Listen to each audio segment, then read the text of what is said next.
थक गए होंगे भैया, तनिक यहीं विश्राम कर लीजिए। मैं नहीं लक्ष्मण, जब एक नेत्र रो रही हो तो दूसरी विश्राम कैसे कर सकती है? मेरी सीता वहां पीड़ा में होगी, मुझे विश्राम करने की कोई आवश्यकता नहीं है। हमें शीघ्र ही माता शबरी तक पहुंचना होगा। आओ लक्ष्मण।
मौन क्यों हो विभीषण?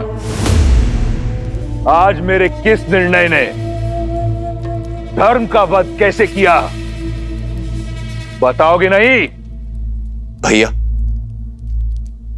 सत्य कहूं तो आपका एक कर्म भी अधर्म है और कर्म का कारण भी।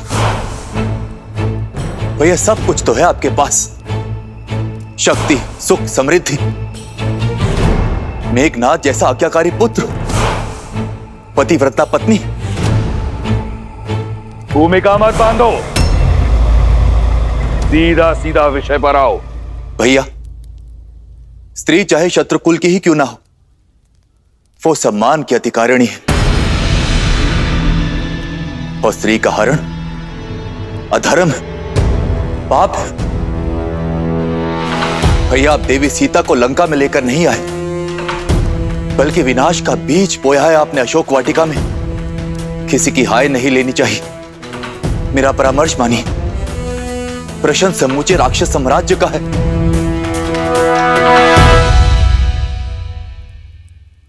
श्री राम को उनकी सीता लौटा दीजिए भैया।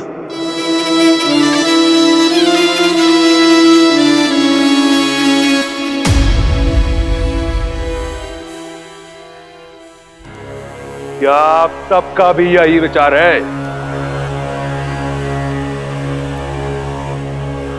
दया आती है मुझे कि राक्षसों की सोच इतनी छोटी है। विभीषण, तुमने सबसे अधिक समय मेरे साथ बिताया है, परंतु फिर भी तुम मुझे समझ नहीं पाए।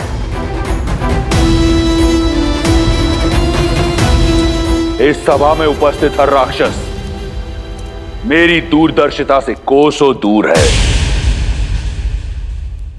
धर्म अधर्म के द्वंद्व में ये भी भूल गए कि रावण जो करता है एक उद्देश्य से करता है,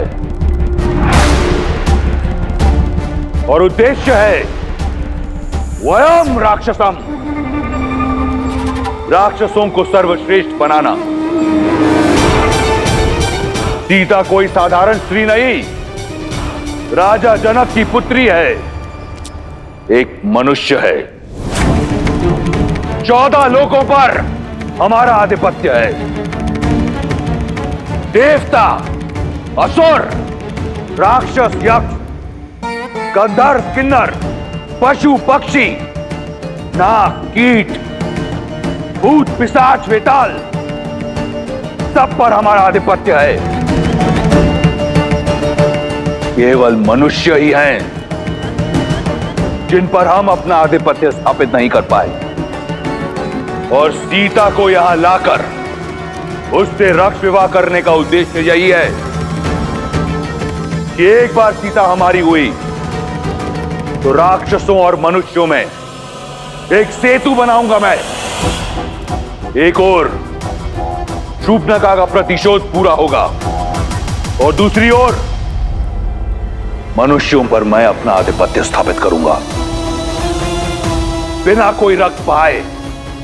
अब कहो, क्या सहस्त्र प्राण बचाना अधर्म है? क्या अपनी संस्कृति को शिखर तक ले जाना पाप है? क्या मैं एक अधर्मी हूं, पापी हूं? कदापि नहीं भैया। मेरे भैया ने जो किया वो लंका के लिए किया। राम और लक्ष्मण ने मेरे सम्मान पर प्रहार किया और हमारे मान पर वार किया। ये दंड सीता को अवश्य मिलना चाहिए। हाँ, लंकेश ने उचित किया। हाँ, लंकेश ने उचित किया। हाँ, लंकेश ने उचित किया।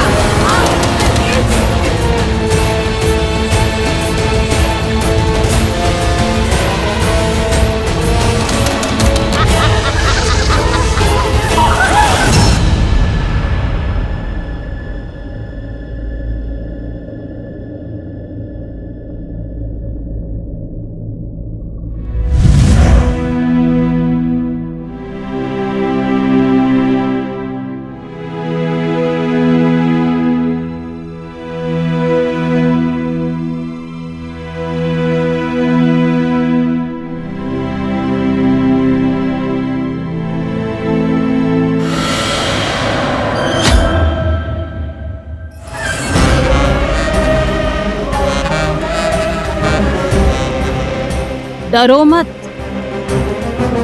त्रिजटा तुम्हें मारने नहीं आई है। मैं तो सिर्फ ये देखने आई थी कि विधाता ने तुम्हें कैसे गढ़ा है। जिस लंकेश से विवाह करने के लिए तीनों लोक की सुंदरियां मरती हैं, उनका प्रस्ताव ठुकरा दिया तुमने।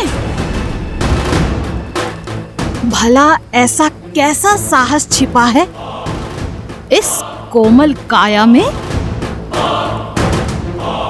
अब मैं तुझे बताऊं मेरे अंदर क्या छिपा है। एक नरभक्षी। प्रार्थना करना कि लंकेश्वर तुम्हें स्वीकार कर ले, अन्यथा मैं तुम्हें अपना आहार बनाऊंगी। श्री राम, श्री राम। जिसका मंदिर अगर उसी देवता को पुकारा जाए तो इच्छा पूर्ण होती है मूर्ख।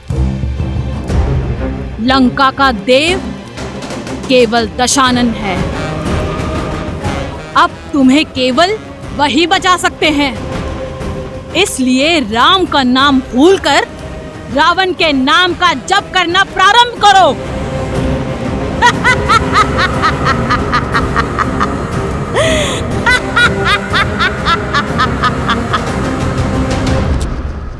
अगली बार मेरे धर्म पर प्रश्न उठाने से पूर्व जान लेना कि मेरा उद्देश्य क्या है, अन्यथा मैं भूल जाऊंगा कि तुम मेरे भाई हो। एक बात आपको भी स्मरण रखनी चाहिए दशानन, कि वो एक पतिव्रता नारी है। उसके श्राप की शक्ति पूरे असुर साम्राज्य को लील सकती है। उस पर वो उस जाति से है जिससे आपको अभेदान नहीं है। इसलिए कुछ भी करने से पूर्व आप सोचिएगा अवश्य। सोच भी रहा हूं और देख भी रहा हूं कि पराई स्त्री की बहुत चिंता है तुम्हें। क्या मेरी बहन एक स्त्री नहीं? जब उसका अपमान राम ने किया तब उसने क्यों नहीं सोचा कि वो भी लील सकता है? क्यों नहीं कोसा तुमने उस राम और लक्ष्मण को जब उन दोनों ने मेरी बहन के अंग भंग किए? मेरे अजय भाई खर और दूषण और मेरे इतने सारे रिश्तेदारों का संहार किया। क्यों मौन थी तुम? उस राम ने रावण की बहन पर नहीं, राक्षसों की आन पर प्रहार किया है और उसका दंड उन्हें भोगना होगा।